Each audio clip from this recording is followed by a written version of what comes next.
Okay, democracy or parliament. So this is a thought process or an idea based on the voting system or parliament. And parliament in the UK has been around for many years, and so this is an important thing to remember, is that let's say back in, I don't know, the 1600s, 17th century, so 1600s, somewhere like Leeds, city where I grew up in, so here's Leeds. Population, it's probably, I think it was sort of roughly like 10, let's say it's about 10,000, it's roughly like 10,000. 10,000 people. So now it's nearly 1 million, but back then, Leeds had a population of like 10,000 people. So when it made sense, so around this time, logistically it made sense, because you've got someone, to have a representative. So for example, you want to vote for someone who can communicate well. So all the people, they select someone. And so this is one thing that we need to pay attention to, is that when you don't vote in leaders. It's not about voting someone to lead. That's probably like some sort of new idea. It's not about voting someone to lead. It's someone to be like a mouthpiece. It's almost the equivalent of being like a postman, like an old-fashioned postie, or someone who transmits information, almost like a phone. They become like a phone. So you're transmitting information. So here's Parliament down here. So you've got all the MPs. Got lots of MPs. Here in London.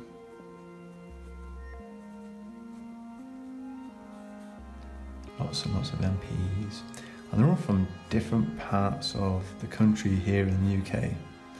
So I'm still imagining, it's around the early days of the UK Parliament, and it's like the 1600s.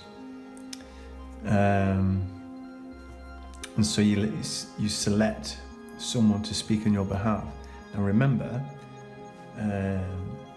this time there was no telephones. So there's no telephones.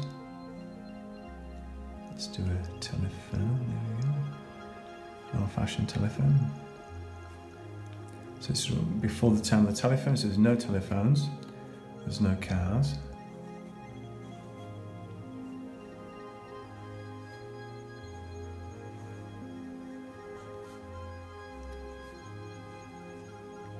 So there's no cars, there's no trains.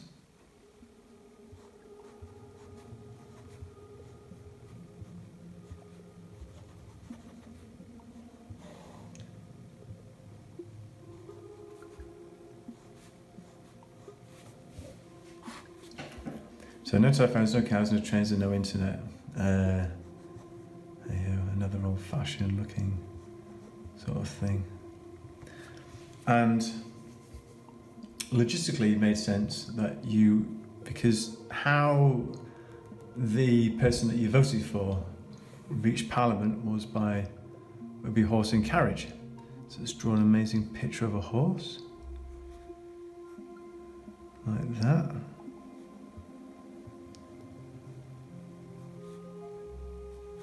And a carriage.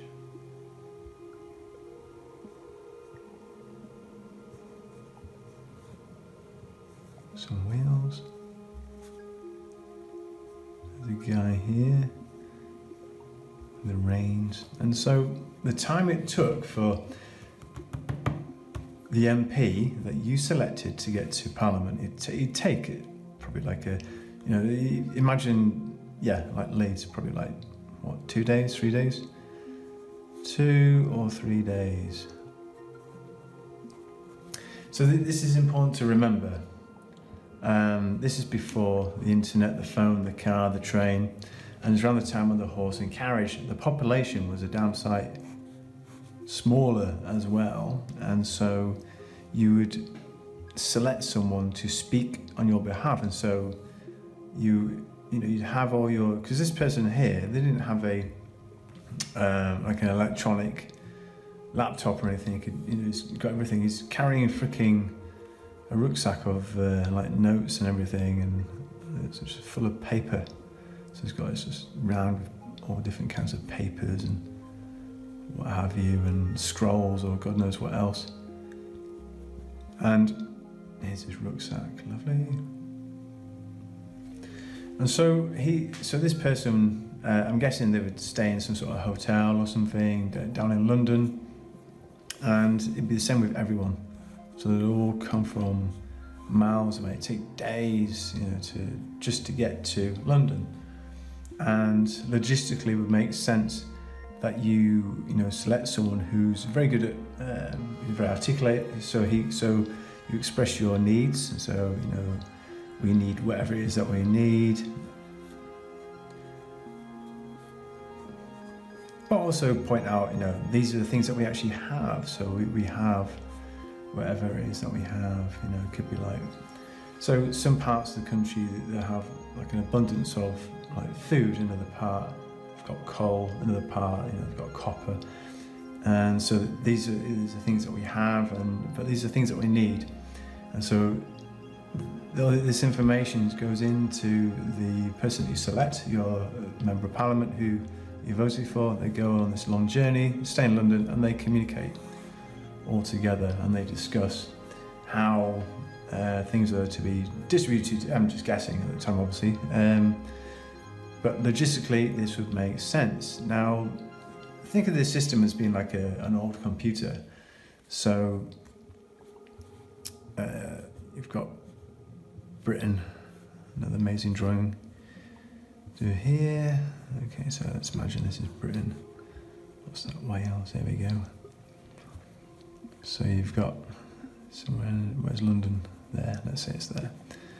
And so all the places around the UK, we'll get in there. That's Scotland up there. So they're all send their MPs who they're voting for to go down there to communicate. So it's about communicating. And then they would discuss, they need that, they need that, they need that, they need that, they need that. And we have this, and we have that, and this is what we have, and we have, and we have. And so you can then start to see, okay, this is something that seemed to work back in the day. Now, we sort of carried on with this over the next 100 years, or however long. So the population, say like in Leeds, is now nearly 1 million. So Leeds is now, it's just like 21st century, and it's nearly 1 million. Let's just say it's 1 million. And so it becomes a lot more difficult, and also people have forgotten what's it all about. So we say, it's now time to vote for our leaders. That's freaking ridiculous. Because the point of a democracy is that we the people, we the people here, there's even more now, it's like more people. We the people are leading, we the people that make the decisions. And what's happening is the people aren't making the decisions. It's like decisions are being made in Parliament in closed doors. So you got, so there'll be laws that will just come up with, and there may be petitions. People say, I don't like this law, and there's like thousands of people, millions of people say, disagree with it. But Keir Starmer or whoever, they go, well, you've had your fair say, and we'll just pass it anyway. And this is the situation where you end up having all this like small numbers of people making the decisions for everyone. And it shouldn't really be, it's incredibly inefficient. Now, what I'm thinking of is understand to come out of this. Now we have, like the internet, and with like phones and cars. So back then, if you wanted to find out what the hell's going on in Parliament, it would take ages. You couldn't just ring them up and say, "No, Gary, what's going on?" You'd have to send like a postman or someone by horse, and it'd take them however long. You send like a letter, and they get a letter back, and it's all by horse, and it just take ages and ages, and you don't really know what the hell, what's going on. But now with like computer, telephone, so from here, top of Scotland, all the way down, or even on the other side of the world, say Australia, instantly you can have like a Zoom or ring someone up, and you're just communicating instantaneously, finding out what's going on. And so this is the point, is that now we have this instant communication. And so we can actually start to question, okay, well, what's the point of this? Well, what is it? What is it all about? Is it about having leaders, you lead me somewhere? It's all about having parties, lots and lots of all these different types of parties that sort of lead you. Let's imagine these houses are like a party, and they're all saying, we're going to go this way, we're going to go that way, we're going to go this way, and it's almost like millions of people, they're all voting, and they've got their own, they're all alive, their own needs and what have you. And I think, God, who should I vote for? And instead of actually thinking, having like this system here where the leading the population, it's a population that can go, you know what, we don't need to vote for these. We can communicate with ourselves. And so this is a thing with the type of technology that we have now, sort of faster communications. And you can actually start to, if you really boil things down and try and understand what's it actually all about, it comes down to the human body. So it's the basic needs. Because what's the point in us, communicating together? And so you look at the basic needs of the human being, and you can just look at, like temperature, cold, are you cold? Are you hungry? So hungry, cold, thirsty, needs in general, let's just put needs in general. So these needs is to be alive. So I suppose it's like making a phone call. If you're making a phone call, like, you're down 999, my house is freaking burning, I need to get the hell out, or I need, someone to stop my house from burning down. So you make a phone call. So you make a phone call, communication one way, and then help or resources go the next way. And so things like hunger and thirst and freaking freezing to death, or homelessness, homeless, you can't afford your bills. These are really important to our health and well-being, and so we communicate, say, look, we the people are deciding, how things we would like to run, and so we don't need to have like such high prices on things, because it's quite parasitical, all in the name of profit for shareholders and what have you. But actually dealing with the human body, so it's like Parliament now becomes, or the democratic system becomes founded on the human body. So it's a human body which is the guiding stick, and we're learning straight from our own innate understanding. And so we have, for example, you call out, I'm homeless, so you communicate to the wider area of the human population, homeless, okay, so let's get that sorted out. So here, have a home, wherever, I don't know. It gets sorted out, but it's discussed amongst the population. Instead of actually those who have money can have a home, it's actually we the people discuss, we decide the laws. We're the ones who decide the laws, pass the laws. We're the ones who decide what homes are actually allowed to go where. We can actually have a wider view on what is the population. Let's have a look at all the resources of the area of the land, instead of feeling that we're sort of out of this process and we just leave it to so-called experts. Because these experts are not actual experts on who you are. So you know you better than anyone else. So whoever is here in Parliament, whoever is leading, or whoever's the multimillionaire, whoever, they do not know you. And so you are, an old teacher said to me, we're all experts on ourselves. You know what you're feeling, you know what you're wanting. And so this is the point, is to have something that's more based on understanding the communications. We're in a time of instant communication. So you're no longer in the days back in the 1600s where you just had the horse and carriage. It'd take days just to get to London, Parliament, and you're communicating. You relying on an MP who's basically a mouthpiece, almost like someone who's a phone. You communicate your needs and everything else, and it gets reached to others who are also communicating the needs of others, the rest of the country. Whereas now we have technology where we can communicate fast, quick, and I also emphasize the importance of understanding what is the actual purpose of it. What's the freaking purpose of Parliament? What is the purpose of voting? Actually boil it down. What's it all about? Why is it there? What's this need? Instead of actually this carry on where we just come into the world, here we are, baby, and we don't know what's going on, and we just pay attention to all the adults in the room because they know what's best, apparently, and it's almost like this carry on that's happened.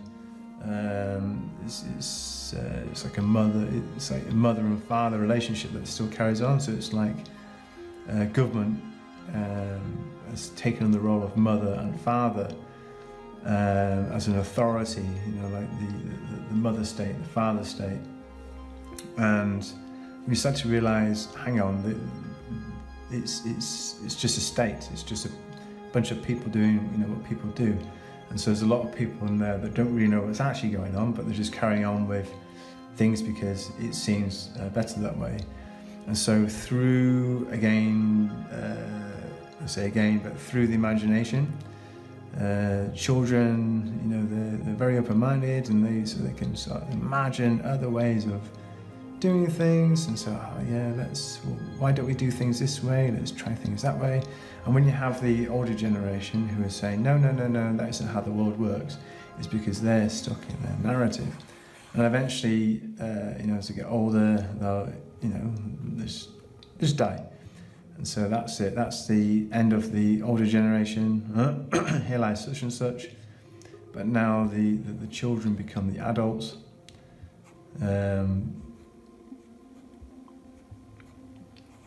And they're the ones now making the decisions. And so, again, it's like a carry-on, and now they're the adults, and then you've got the newborn coming in. And when we can imagine and actually just play around, trying different possibilities, we can actually start to see our own limitations. So what's actually holding us back? Instead of actually thinking, we know how the world works, and so you end up being locked in this state. And you enter, if you can enter into like a childlike mind, where you begin playfully, and you can open your mind up onto other ways of living, of being, and then we can actually start to see how this sort of parliamentary system, the voting system, is actually very, very out of date, and it is like an old computer, and it's just a carry on. It's just we don't really understand why we're doing what we're doing, and when we come back to who we are, like within the body, the human body, we can then start to actually build from here. So actually build up from the human body. to then sort of reach out and grow and start to have a system that's founded on more wisdom, because it's aligned with life, and we can just have more fun. That's it. That's what it's all about. Having fun, being happy, being content, because why not? So anyway, that's my thoughts.